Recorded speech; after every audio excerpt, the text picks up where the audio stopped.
digamos, la plática que quiero compartir con ustedes el día de hoy, las reflexiones sobre cómo el Estado de Derecho tiene una vinculación muy estrecha con la seguridad de las personas de nuestro país, está dividida en dos bloques.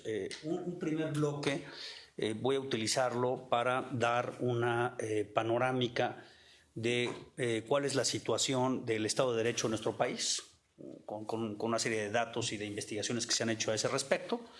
Y después de ello, viendo ya la panorámica de cómo se encuentra el Estado de Derecho en nuestro país, una segunda parte del bloque serían cuáles pueden ser las propuestas que impactarían de forma positiva la conformación del Estado de Derecho y, por lo tanto, lograríamos un avance en el concepto y en el tema de seguridad humana. Entonces, bajo ese tema está. ¿Cuáles son los datos que tenemos y que nos pueden dar una visión de cuál es la problemática del Estado de Derecho en nuestro país? Primer dato que quiero compartir con ustedes está en la presentación, cifra negra, 93%. La cifra negra está medida por el INEGI y es el porcentaje de personas que deciden no denunciar la comisión de un delito que les afecta en lo personal o a su familia, y ese es se ha estado midiendo de forma periódica por el INEGI y ese es el porcentaje que tenemos. Es decir, cuando se comete un delito en nuestro país, la gran mayoría, 93% de las personas, su decisión es no hacerlo del conocimiento de la autoridad. Entonces, esta cifra tiene, desde mi punto de vista, dos matices importantes. Primero, entender todo lo que no llega al conocimiento de la autoridad y que está, digamos, fuera del manejo institucional. Y eso tiene un impacto, pues, por supuesto, en la seguridad de las personas, porque esos delitos que no se dan del conocimiento de la autoridad tienen otras salidas, algunas veces por justicia por propia mano, otras veces en incidencia de violencia, otra vez en acuerdos que se logran fuera del sistema, informales, pero que están afuera del sistema. Y entonces tenemos una gran parte de la conflictividad que está sucediendo afuera del sistema. El 93% sucede de la incidencia delictiva está fuera del sistema. Y entonces, cuando en México se presentan los datos de las análisis de cómo se comportan las fiscalías, pues solamente estamos hablando del 7%.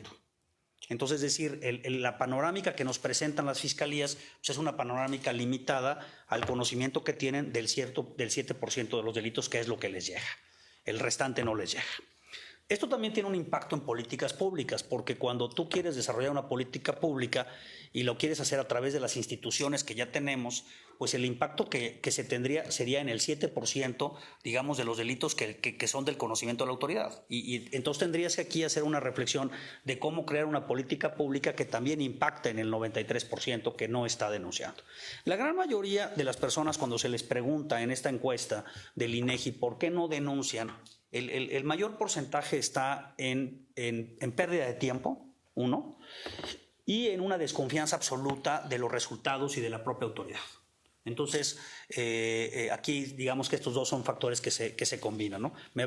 Voy a ir a perder muchísimo tiempo a una fiscalía y además no va a pasar nada. Ese es lo que expresan las personas que se les pregunta de este dato. Entonces, este primer dato quiero que lo graben porque lo vamos a utilizar después. Hay una organización de la sociedad civil, aquí les traje el estudio, que lo acaban de publicar hace unas semanas. Esta es una organización que se llama México Evalúa, en donde participa Edna Jaimes y Luis Rubio, y ellos presentaron este documento que se llama Hallazgos 2018. Este es un muy buen documento porque tiene muchísimos datos y por supuesto lo comparto aquí y se los envío por correo electrónico. Toda esta información se las puedo compartir por correo electrónico Y entonces aquí, en esta medición que hace María Novoa, es la encargada del proyecto, concluye que hay una tasa de impunidad del 94.6%. Es decir, las posibilidades de que una conducta que viole el sistema jurídico, las normas, el Estado de Derecho, la posibilidad de que esa conducta tenga una consecuencia jurídica y no piense nada más en una sanción como podría ser la privación de la libertad, en una consecuencia jurídica como pagar daños y perjuicios, como indemnizar, como tener una sanción administrativa, como tener una penalización en un contrato. Estamos hablando de las consecuencias jurídicas en factor amplio. Las posibilidades de que exista una consecuencia jurídica son de que no existan, de 94.6. Esa es la impunidad que hay en el país. Entonces tenemos un problema pues, realmente muy complejo de atender, porque entonces lo que se percibe y que impacta en la seguridad es que yo puedo realizar casi cualquier conducta y la posibilidad de que esa conducta sea sancionada en términos jurídicos es muy baja, muy baja. Por eso, esto es muy importante, por eso la política de incrementar las penas en los delitos como una respuesta a los efectos de la violencia es totalmente contraria, porque ningún delincuente está tomando determinaciones de no actuar por el tamaño de la pena, porque más bien toman en cuenta este factor. La posibilidad en que yo sea sancionado es tan baja que vale la pena el riesgo de conducir por ese camino de la ilegalidad, porque seguramente no seré sancionado, y los que son sancionados son muy pocos. Entonces aquí pues hay toda una explicación metodológica en esta medición, muy interesante, y también se hace la medición por estados y se presentan una serie de recomendaciones muy interesantes. De ese estudio están los siguientes dos datos. El defensor público, es decir, los defensores que el Estado paga para atender, en este caso, las causas penales, cuando una persona no tiene recursos para contratar un abogado privado y tiene que utilizar la defensoría pública, en promedio estamos hablando de 219 casos por defensor, lo cual también pues, representa la quiebra del sistema de defensoría pública.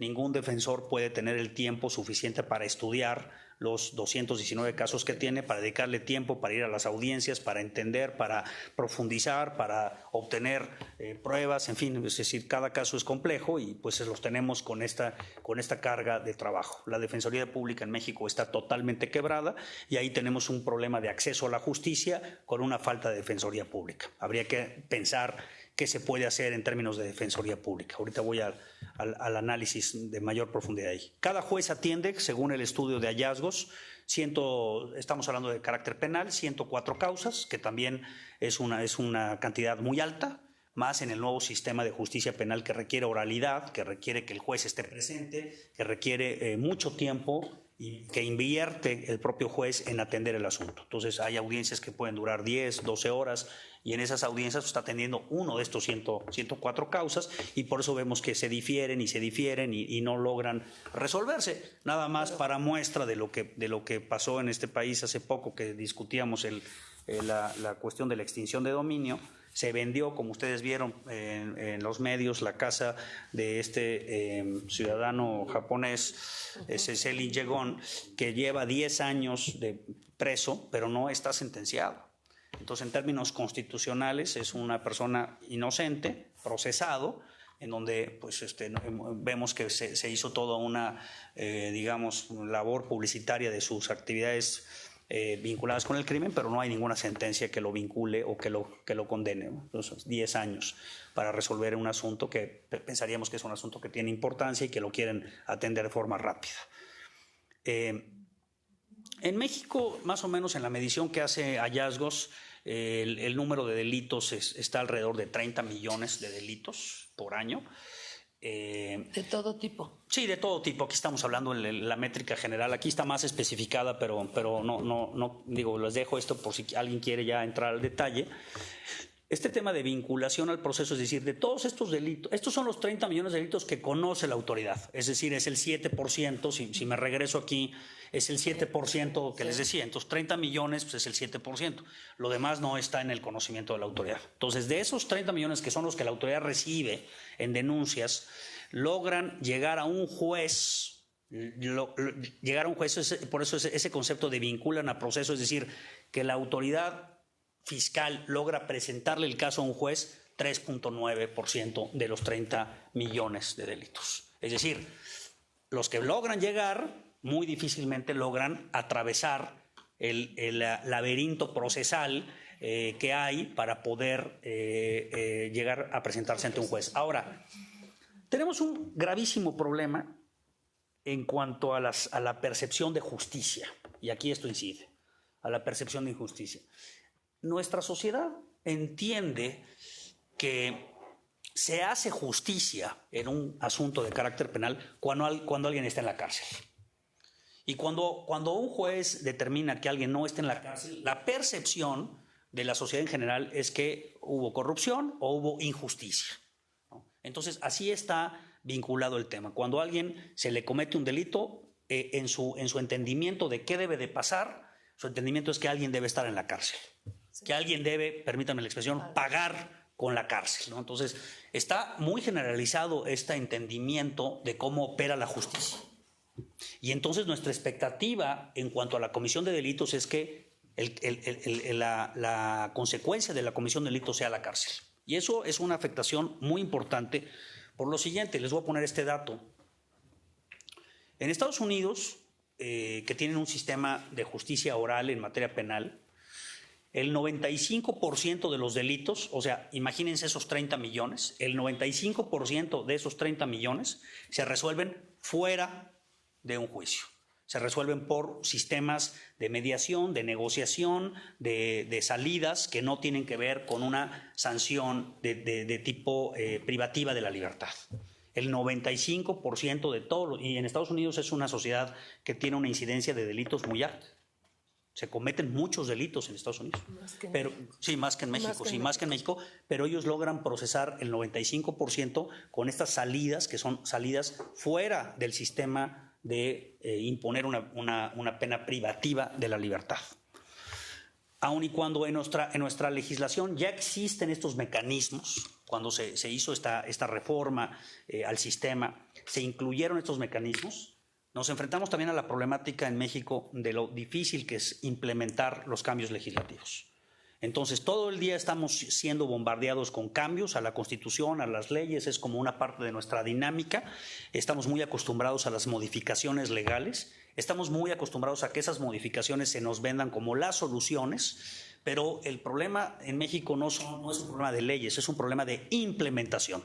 Entonces, la Fiscalía ya tiene en San Luis Potosí y en México un sistema para lograr estas salidas alternas y para decirle al ciudadano, mira, tú estás denunciando este delito, pero este delito no va a tener la consecuencia de privar de la libertad a una persona, va a tener la consecuencia consistente en que te reparen el daño, en que se logre un acuerdo, en que haya una restricción de esta persona que es una persona violenta, en que se le supervise por el Estado durante cierto tiempo para que salga de la problemática, o sea, una serie de medidas que toma el sistema para evitar que se vuelva a suceder una conducta de este tipo y cómo la repara.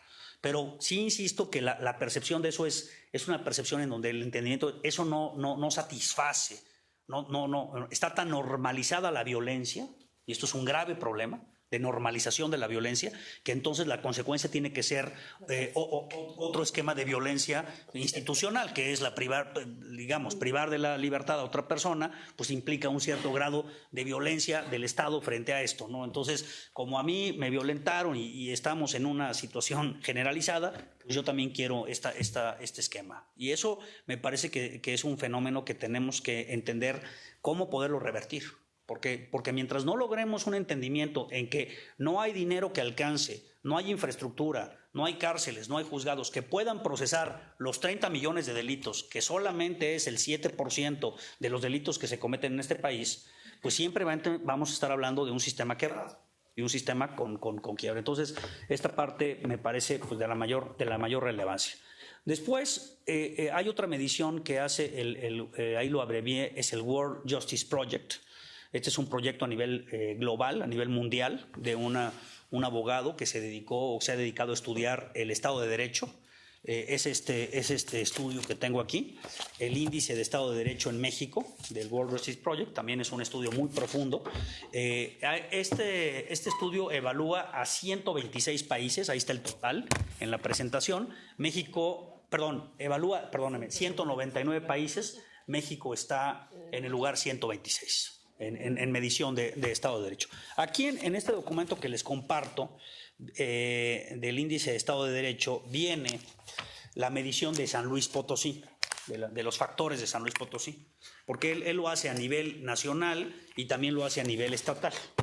Entonces, a nivel estatal, quiero nada más repasar con ustedes donde San Luis Potosí está en el lugar 17 de 32 entidades. Estamos en el lugar 17.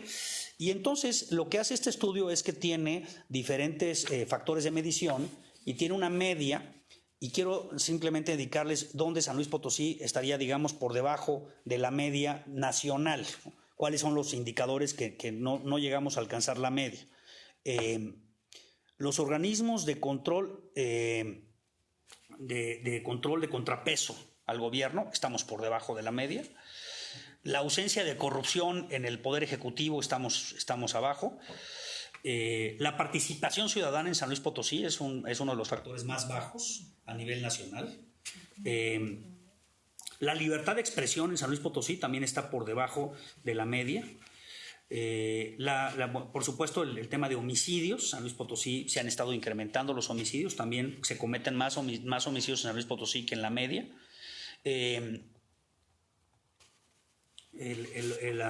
La justicia civil asequible y sin procesos burocráticos, el acceso a la información y asesoría legal asequible en casos civiles, la justicia civil de calidad, la justicia civil expedita, la ejecución efectiva de las resoluciones en materia civil y los medios de solución de controversias en materia civil.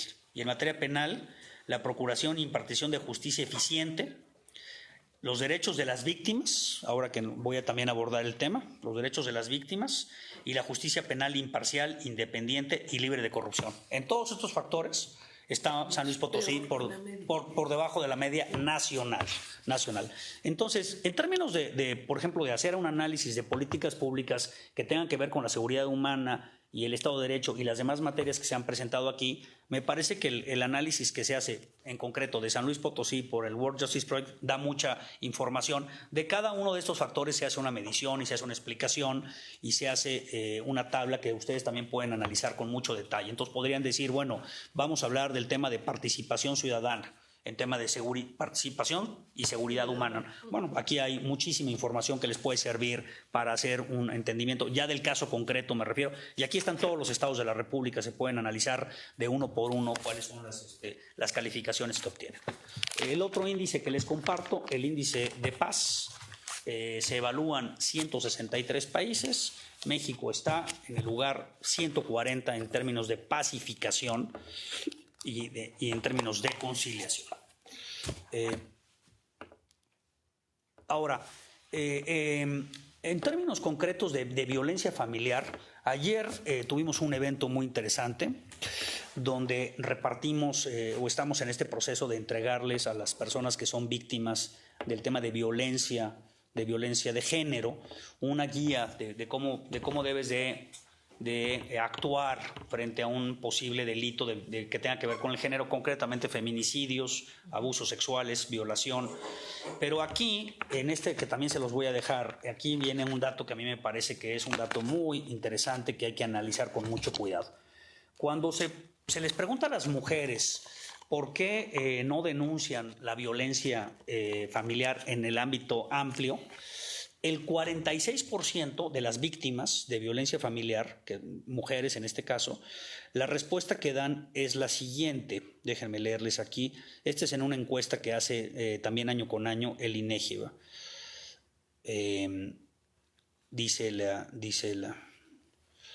Aquí está.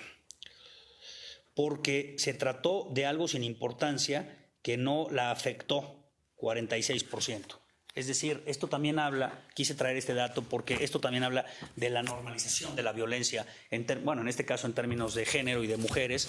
O sea, estás viendo que la violencia se incrementa y muchas mujeres piensan que pues, lo que les está pasando pues, no es una cuestión que deba denunciarse, aunque ya están inmersas en un tema de violencia y probablemente sus hijos también están inmersos, pero el 46%, vean el dato es muy alto, 46% pues, piensan que pues, a mí estamos hablando de, por ejemplo, casos de golpes, de abusos sexuales, y pues se entiende como son cuestiones normales, se empiezan a ver como normales dentro de la actividad familiar. Entonces, este es un dato también de deterioro del Estado de Derecho. Ahora, ¿cómo funciona el sistema? Aquí traigo unos datos importantes sobre cómo funciona el sistema.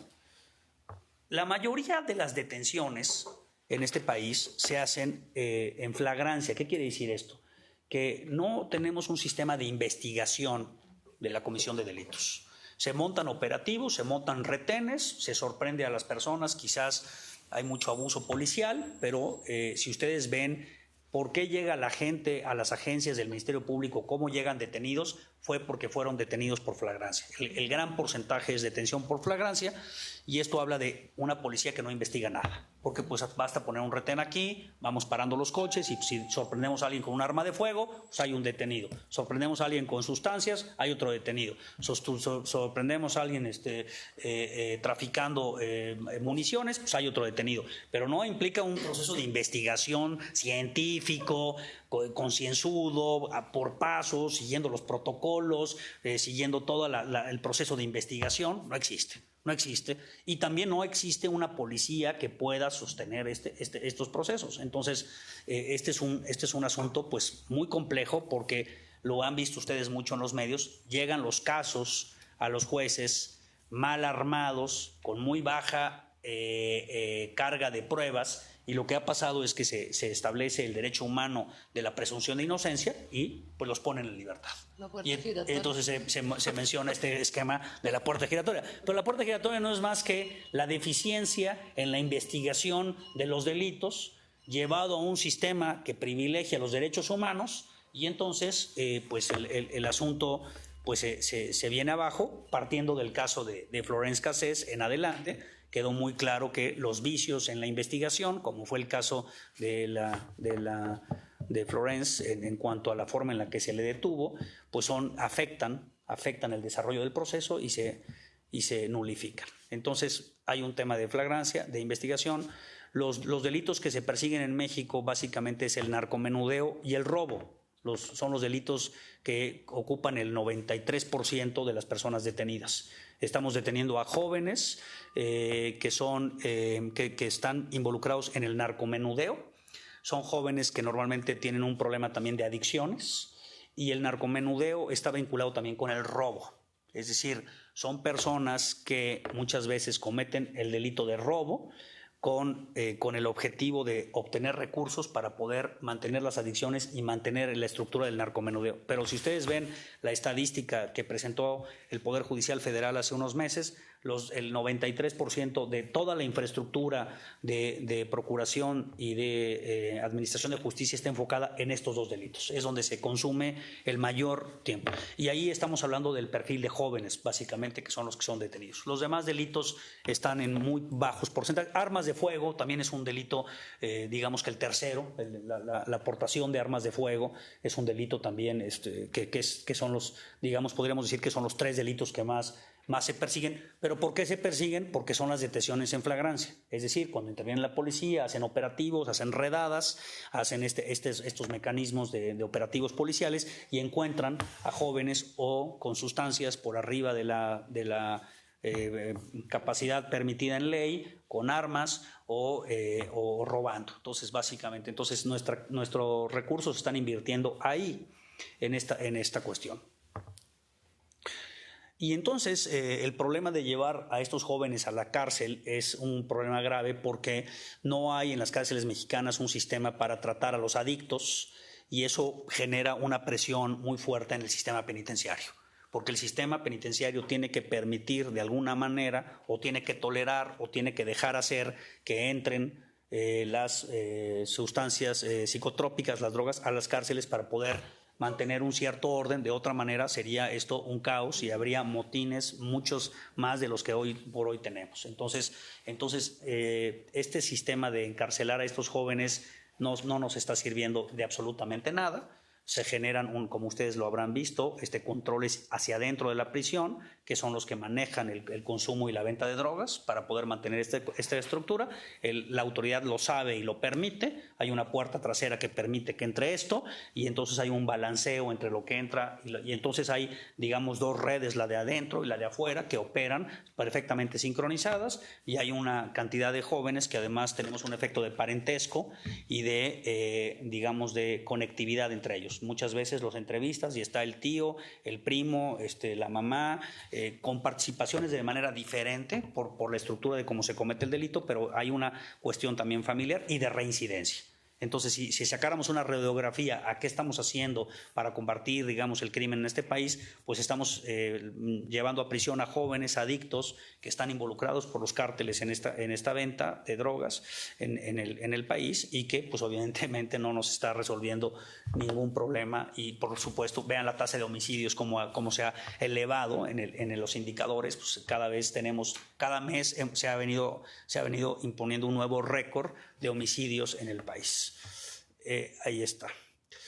Para finalizar con los datos, bueno, tenemos por otro lado una abogacía. Digamos que la abogacía son los operadores del sistema.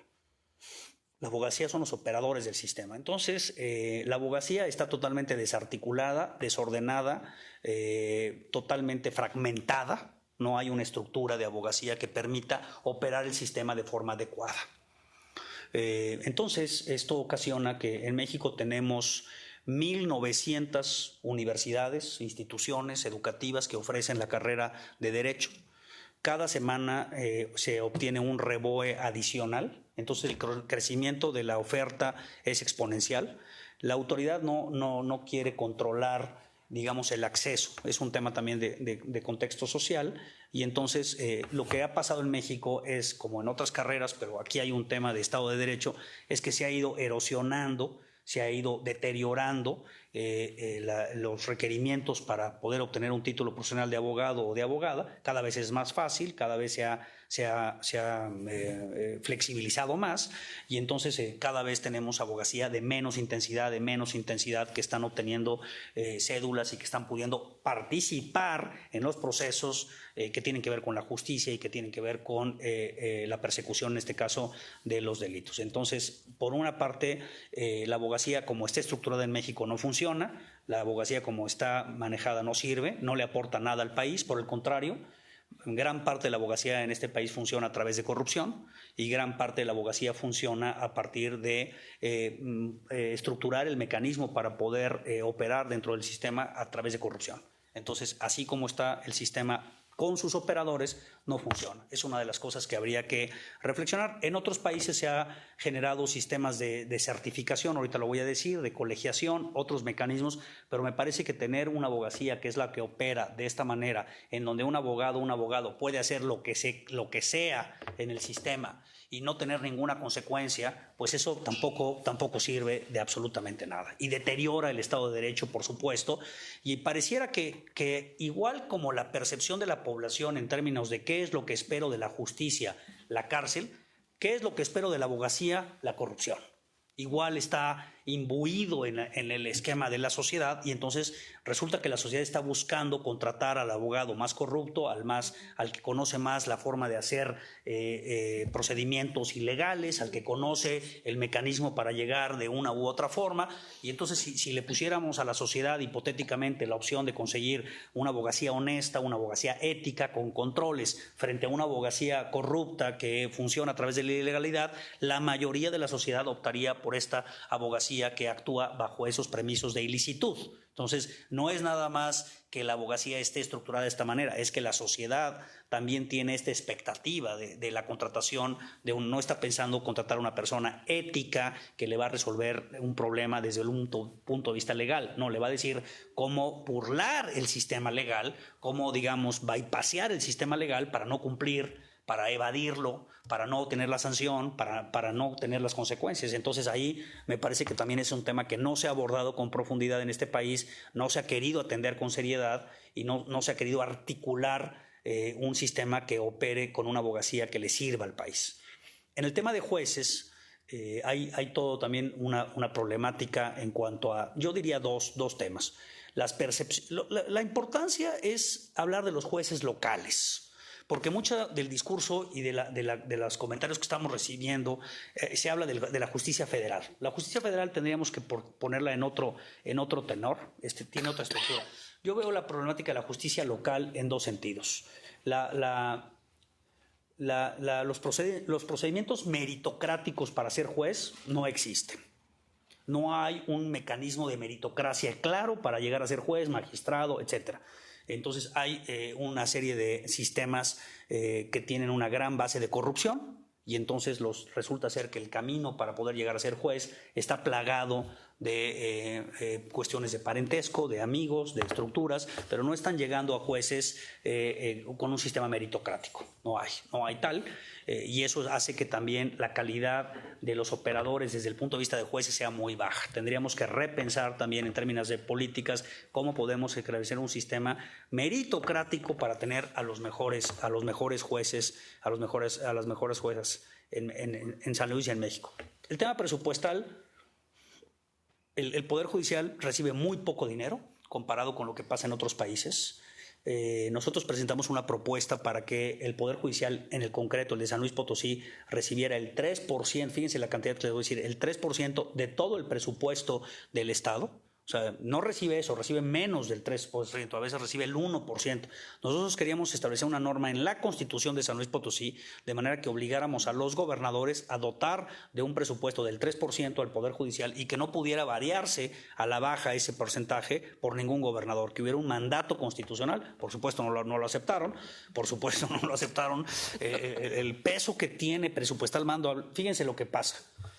El Poder Judicial, y esto no es de San Luis, esto pasa en cualquier estado de la República. El Poder Judicial arma un presupuesto que ese presupuesto lo tiene que pasar por la Secretaría de Finanzas del Estado, luego pasar por el gobernador, luego pasar al Congreso para que se lo aprueben.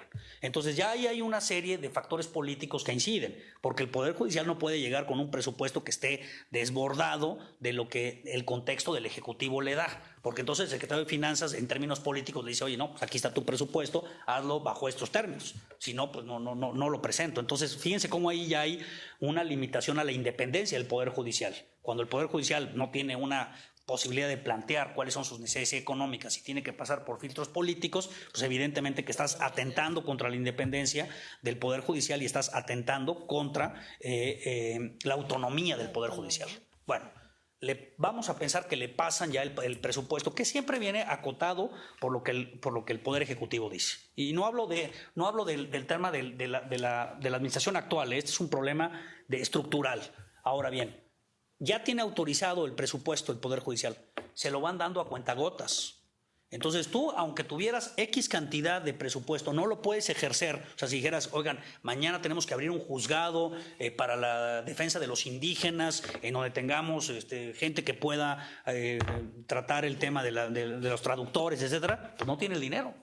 Porque no tiene el presupuesto en sí, no sé si me explico, no tiene un presupuesto conceptual, pero no tiene la disponibilidad del dinero, no está en su cuenta ese dinero, se lo van dando.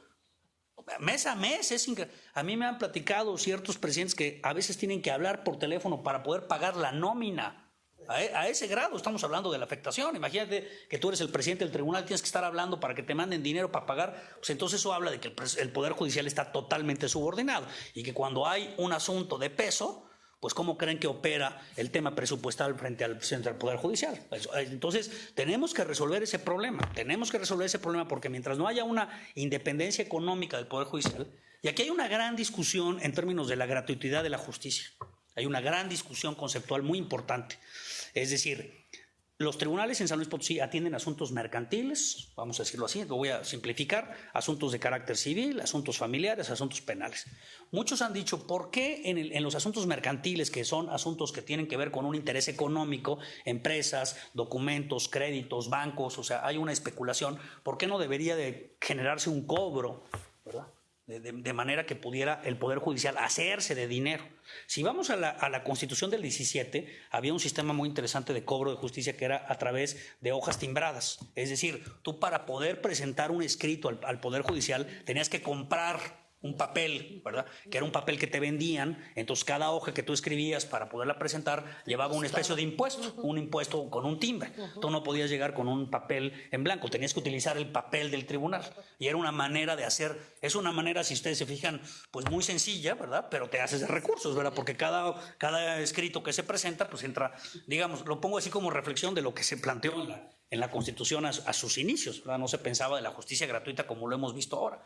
La verdad es que este tema de justicia gratuita sí no está funcionando, porque por un lado no hay acceso a la justicia para los que menos tienen y por otro lado el tribunal no funciona. Entonces sí creo que el problema de presupuesto requiere una altísima reflexión de cómo lo podemos resolver. Y esto está vinculado con el tema de acceso a la justicia. La gran cantidad de los mexicanos y las mexicanas que están en una situación de vulnerabilidad no tienen acceso a la justicia, están por fuera del sistema. Perdón, eso ya lo dije. Sí, esto ya. Perdón, es que ya voy al revés, así estás. Aquí se repitió, creo que está. Bueno, entonces, hasta ahí, nos podríamos pasar un buen rato de la tarde dando más datos, que quise dar una idea general de la gran problemática que hay en México con relación al Estado de Derecho, a la justicia, a la impunidad y a la seguridad. ¿Por qué? Porque mientras no funcione el sistema jurídico, mientras tengamos una tasa de impunidad de más del 90%, mientras tengamos un sistema que no permite el acceso, pues evidentemente que la seguridad de las personas en este país está en una vulneración muy alta, ¿no? Lo hemos visto con mucho dolor en el tema de las mujeres, ¿no? Ahora que se ha visibilizado el tema, que ahí ha estado, pero ahora que lo tenemos visible, ¿no? Vean la vulneración de los feminicidios, que parece que no los podemos detener, ¿no?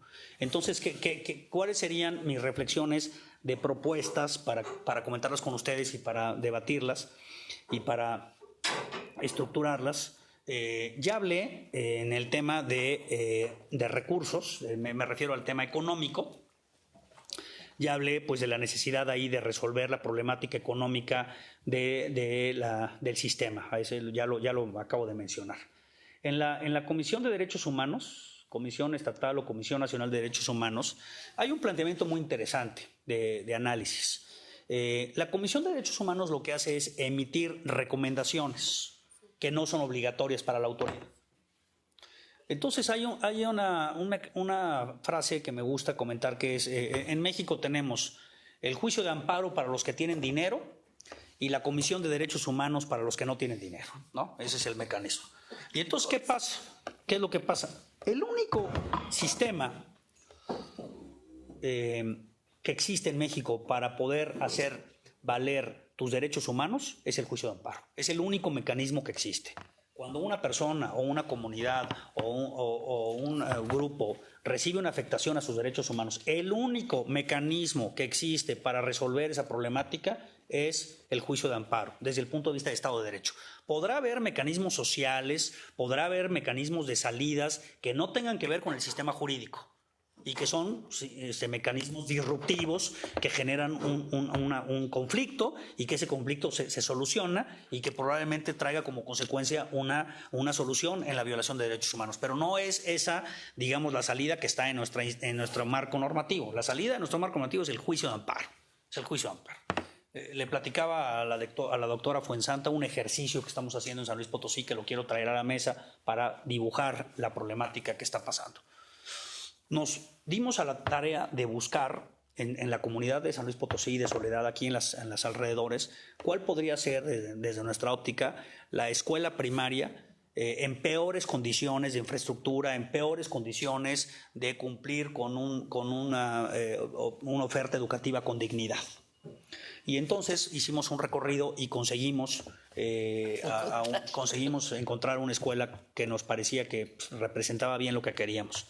Una escuela que se llama Pino Suárez, una escuela primaria en una comunidad marginada en Soledad. Entonces, luego nos dimos a la tarea de hablar con todos los padres de familia para explicarles que queríamos promover un juicio de amparo, pero que el juicio de amparo lo iban a promover los estudiantes, los niños, las niñas, y que con eso íbamos a defender el derecho humano a la educación. Bueno, pues nos tardamos mucho tiempo en socializar este ejercicio, en socializar. Fíjense cómo en México socializar la justicia, socializar el conocimiento de los derechos, socializar la manera en la que los puedo ejercer es muy complejo. Hay un gran desconocimiento de esto, de cuáles son mis derechos, qué alcance tienen y cómo los puedo hacer efectivos. Eso que parece en esta mesa muy simple es una grave problemática.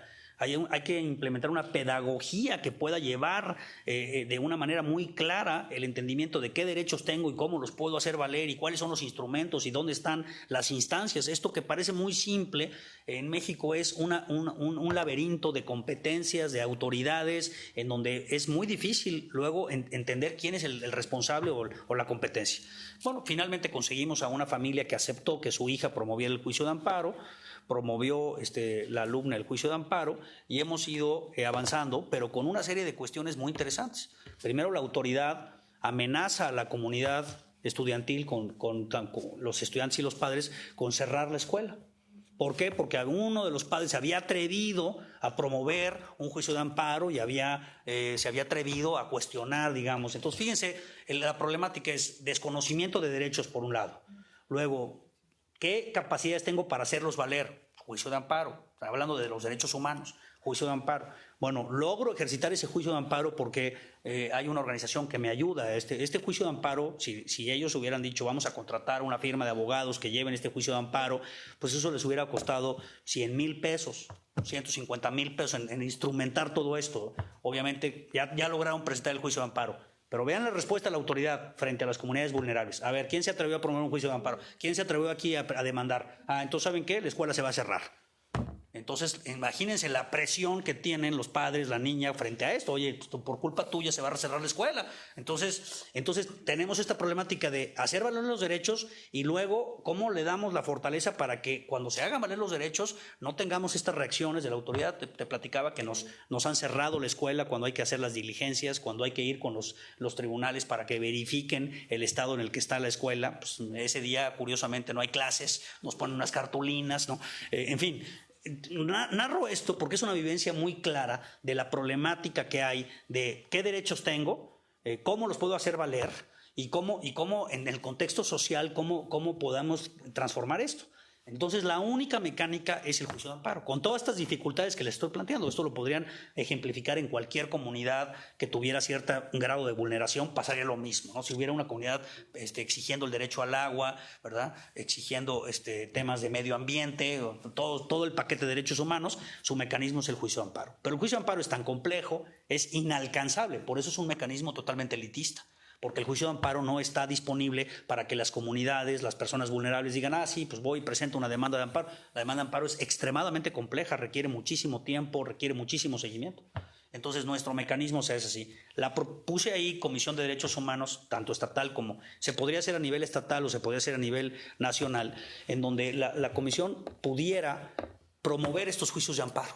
No lo puede hacer ahorita, ahorita acuérdense que la comisión lo que hace es recibe las quejas que son violatorias de los derechos humanos, es lo que recibe y emite recomendaciones y digo, bueno, ¿saben qué? Pues traten de que esa escuela esté en buenas condiciones. Procuren que la escuela esté, los salones estén limpios, ¿verdad? Y pues, la autoridad puede decir sí, no, en fin, no hay. Porque la diferencia de una recomendación o una sentencia es que una sentencia es totalmente exigible y una sentencia de amparo puede ocasionar la destitución de la autoridad que no cumpla. Entonces, una propuesta sería que dotáramos a la comisión en ciertos casos, que fueran casos graves, que fueran casos de impacto en la sociedad, que tuviera estas facultades. Entonces, digamos, llega una comunidad indígena que está siendo afectada de sus derechos humanos y que en lugar de emitir una recomendación, la comisión tuviera la potestad de ir al juicio de amparo en representación de la comunidad. O llegan unas personas que están recibiendo afectaciones ambientales. En fin, el catálogo de violaciones a los derechos humanos en México pues es amplísimo, ¿verdad? Hay violaciones a los derechos humanos todos los días, en todos lados. Pero si le dotáramos de esto, crearíamos un instrumento en donde entonces podríamos tener personas marginadas promoviendo juicios de amparo, logrando sentencias y logrando impactar en el contexto. La otra salida aquí es buscar que las organizaciones lo hagan, pero no deja de ser también complejo. Ya vimos que en San Luis Potosí la participación es baja, ¿no? Ya lo mencioné, las salidas alternas, es decir, la cultura de la pacificación, la cultura de entender el conflicto, de cómo resolver los conflictos. Fíjense, en materia familiar se dictan las sentencias y los conflictos persiguen, porque las sentencias no resuelven el conflicto en su profundidad, ¿no? Los conflictos familiares, los conflictos de tipo penal, son conflictos tan complejos que una sentencia no lo resuelve. Te sigues encontrando que la problemática está ahí. Entonces necesitamos fomentar una cultura de la pacificación mediante salidas alternas, convenios.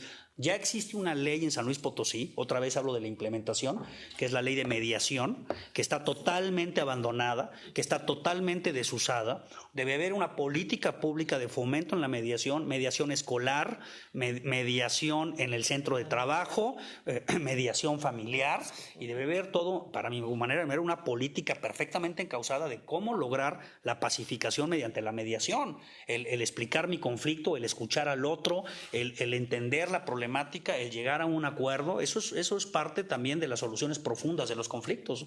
Entonces, ahí está la ley, no se ha implementado en San Luis Potosí, pero se podría hacer un programa piloto en comunidades donde la conflictividad es alta para establecer mesas, para establecer procedimientos donde yo exponga mi problema. Normalmente la mediación permite también esta socialización del conflicto, ¿verdad? Exteriorización del conflicto. El tribunal es muy cuadrado, tiene reglas muy complejas. Cuando tú tratas de resolver un conflicto en un tribunal, te encuentras con muchísimas complejidades. Entonces, aquí podría haber un gran proyecto en San Luis Potosí de salidas alternas. Nosotros estamos por presentar también una propuesta de tribunal de adicciones, que también me parece que podría ayudar al tema de seguridad humana, que es partir del siguiente planteamiento. Las personas, como les mencionaba, que son encarceladas por narcomenudeo, que normalmente son adictos, debemos de tratarlo como un problema de salud pública. Debemos de enfocarlo de manera diferente y esto debe ser un problema de salud pública. Entonces tenemos personas que están enfermas y que además de estar enfermas tienen un problema de comisión de un delito. El Tribunal de Adicciones lo que plantea es a esas personas que están enfermas, en vez de privarlas de su libertad, darles tratamiento, un tratamiento acorde a la problemática que ellos presenten y que con este tratamiento puedan salir de las adicciones en lugar de encarcelarlos. Yo presenté una propuesta en ese sentido al Congreso para crear el Tribunal de Adicciones en San Luis Potosí hace algún par de años y pues no sé si estaba muy avanzado o de alguna manera muy era como algo muy avanzado y no lo entendieron y pues me rechazaron la iniciativa, pero bueno, como somos necios, vamos a volverla a implementar. Ya hicimos un foro, ya estamos debatiendo el tema, estamos llamando a los expertos, estamos muy interesados en a mí me parece que este tema nos podría ayudar mucho en el de Tribunal de Adicciones. Bueno, ya certificaciones, lo comenté brevemente con el tema de abogacía. Nosotros pensamos que debe haber un sistema de certificación obligatoria. Les platico el caso de Jalisco, es muy interesante. Jalisco cambió su ley de profesiones recientemente al 100% y en Jalisco ya para ejercer, no nada más la abogacía, para ejercer las profesiones, la cédula va a tener una vigencia de 5 años nada más y vas a tener que someterte a un procedimiento de certificación continua a través de exámenes que se van a impartir a través de un sistema de certificación estatal. La verdad es que está muy bien articulada la propuesta de Jalisco y lo están haciendo para elevar la calidad. Fíjense aquí la problemática. Cuando nosotros, como decía la doctora Fuensanta, con la organización civil Renace, nos enfocamos primero a tratar de defender a personas que estaban en prisión, que nos parecía que estaban de forma injusta y que no tenían recursos para obtener su libertad. Ese fue el planteamiento inicial que hicimos. Y entonces nos dábamos cuenta que estos jóvenes que estaban en prisión habían pagado, porque hay también esta percepción de que la abogacía del defensor público es mala. Hay una percepción que si me va a defender un defensor público está mal. Al contrario, hay unos defensores públicos de primer, pero hay esa percepción, entonces van y contratan abogados privados.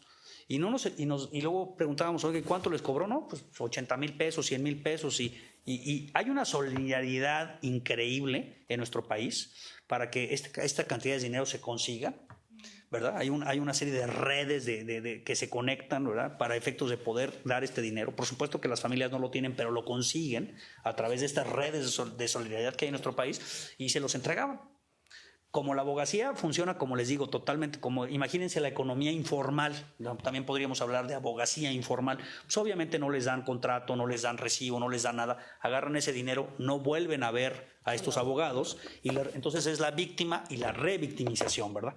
Y entonces resultaba ser que si hay mucho dinero, yo decía, bueno, ¿a quién le puede interesar como abogado privado ir a defender a estas personas? Pues a muchos, porque si hay manera de robarles el dinero y no hacer nada, pues resultó que era muy atractivo y que sí había un grupo así de abogacía. Entonces, desde el punto de vista de las personas más vulnerables, este tema de certificaciones pudiera servir para tener más control, más control. Por supuesto, se requiere también muchos más jueces, estamos muy por debajo de la media. El tema de armas es interesantísimo.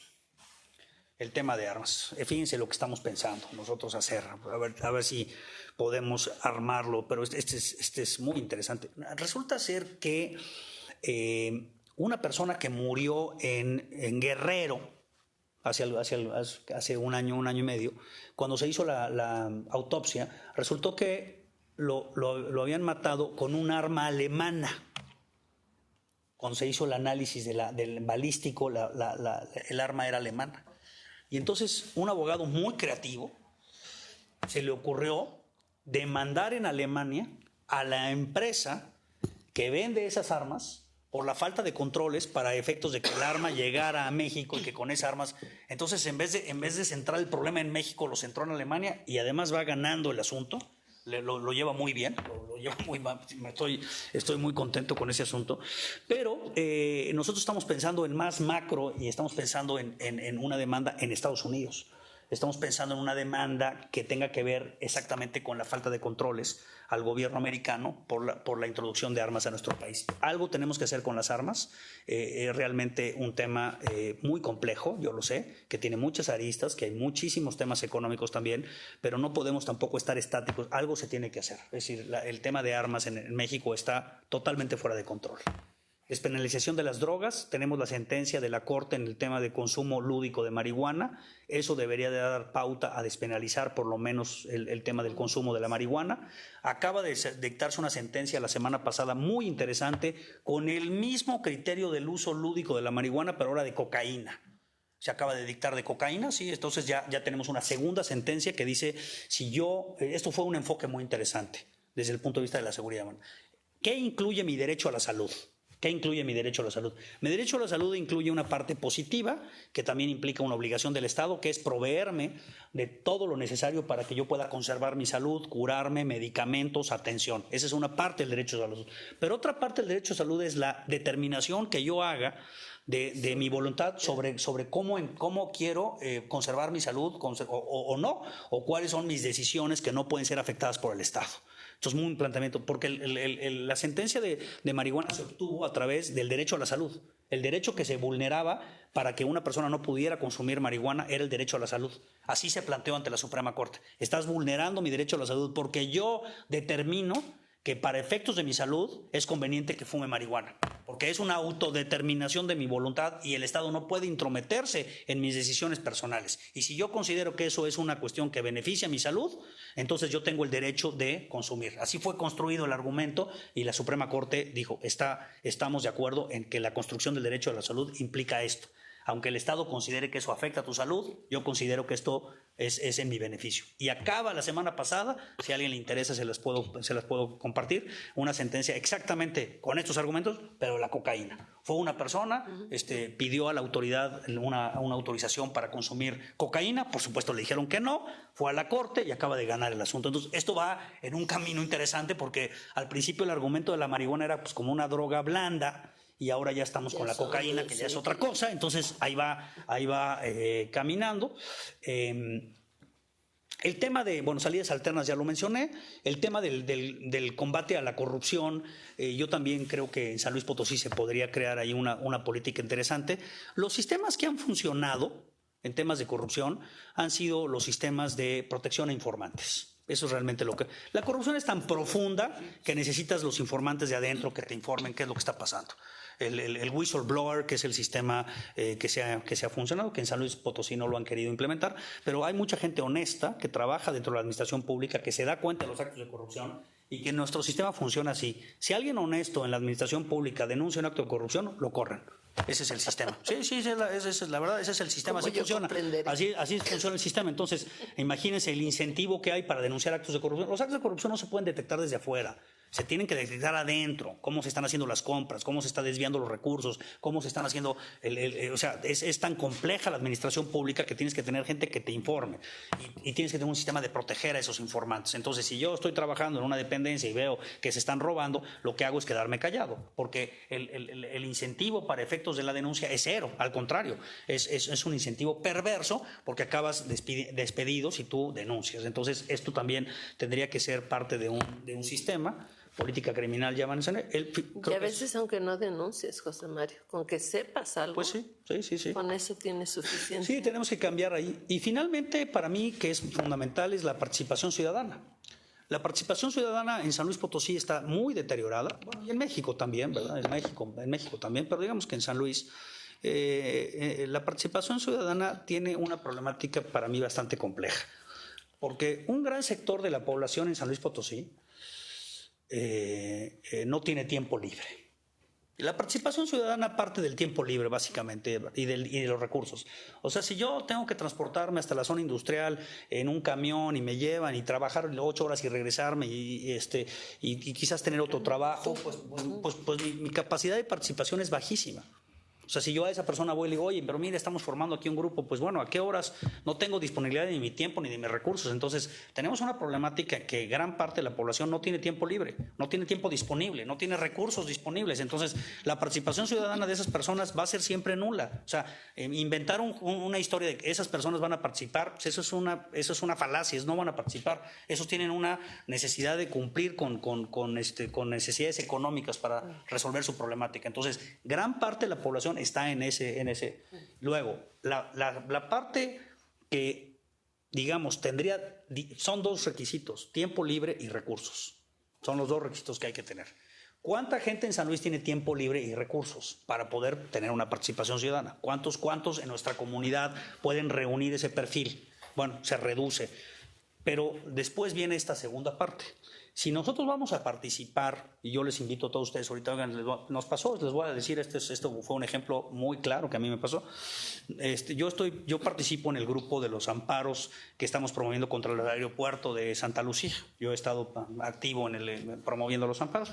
Entonces nos dijeron, oigan, pues en Monterrey se promovieron 174 demandas de amparo para frenar las decisiones del presidente de la República en esos temas.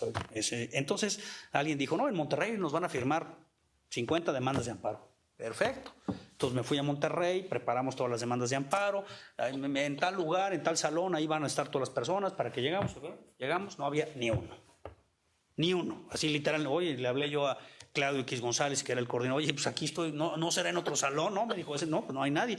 ¿Por qué? Porque la participación en México ciudadana es, sí, yo voy a ir a una reunión, a un café y todo está mal y todo nos parece que está, pero de ahí el brinco para poder convertir tu queja, tu inconformidad, tus ganas de intervenir a promover un juicio de amparo, pongo el juicio de amparo, pero promover cualquier cosa, pues es un salto muy grande.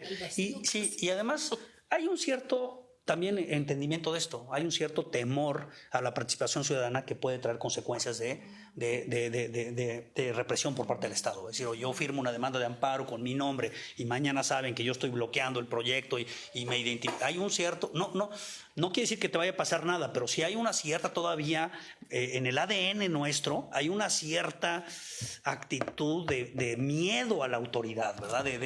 Digamos, ¿no? De decir esto me puede traer consecuencias. Y entonces eso inhibe la participación ciudadana de manera muy importante. Porque la participación ciudadana pues es un contrapeso, siempre va a ser un contrapeso, va a generar siempre una posición de contrapesar lo que sea. Entonces también tendríamos que buscar esquemas de participación ciudadana que pudieran pues generar mayor actividad, porque definitivamente estamos a la baja y ahora pues ha habido inclusive hasta unas amenazas en la participación ciudadana, ¿no? Muy complejas, muy difíciles de entender, pero sin una participación ciudadana bien estructurada, todo esto que acabo de mencionar no funciona. Como conclusión, a la plática, porque creo que ya me pasé del tiempo. Bueno, sí, casi estoy bien en el tiempo. Estoy dentro del tiempo que me puso la doctora para cumplir con el Estado de Derecho de la doctora Fuenzá. Como conclusión, tenemos un Estado de Derecho fallido, totalmente fallido, yo diría quebrado, por todos estos datos que les doy. Y tenemos un grandísimo reto de cómo podemos impactar el Estado de Derecho para tener seguridad en el concepto amplio. Es un gran reto. Ahora, ese reto lo tenemos que fragmentar porque ya vieron la problemática del tamaño que es. Yo creo que este reto se tiene que fragmentar en pequeños pedazos, en pequeñas estructuras, en modificaciones muy concretas. Solamente voy a cerrar con un ejemplo de algo muy concreto que implicaba una modificación que tuvo muchos cambios. Un día le dijeron a un amigo mío, oye, pues, ¿qué hace un ministerio público? Esa fue la pregunta. Se preguntaron, no, pues bueno, entonces este amigo mío fue y se sentó con muchísimos ministerios públicos, todo el día se sentó a ver qué es lo que hacía un ministerio público. Y tomó notas y después llegó un momento que, oye, ya sé lo que hace un ministerio público. Caray, pues qué buena noticia, ¿no? ¿Qué es lo que hacen? Reciben denuncias de robo de celular. Ah, caray. ¿Por qué? Sí, reciben denuncias de robo de celular, es lo que dice un ministerio público. ¿Por qué? Entonces empezaron a investigar y dijeron, porque cuando tú compras un celular, hay una cláusula que dice que si te lo roban, ¿no? Puedes pedir la reposición, ¿no? Entonces, por supuesto que a mucha gente no le roban el celular, pero otra vez el entendimiento del Estado de Derecho van y presentan una denuncia falsa, ¿verdad?, de robo de celular para llegar con la compañía y decirle, oye, pues me robaron, ¿dónde está tu denuncia? Aquí está, pues tomó un teléfono, así estaba estructurado, ¿no? Entonces alguien dijo, bueno, ¿qué tal que todas estas denuncias, que ya sabemos que ni las vamos a dar seguimiento, ni las vamos a... No, son denuncias, que todas estas denuncias, la única forma en la que las puedas presentar sea en esa computadora que vamos a poner ahí en la esquina, ¿verdad? Oiga, me roban el celular, presente allá, llene todo el formulario y preséntelo, ¿verdad? Entonces...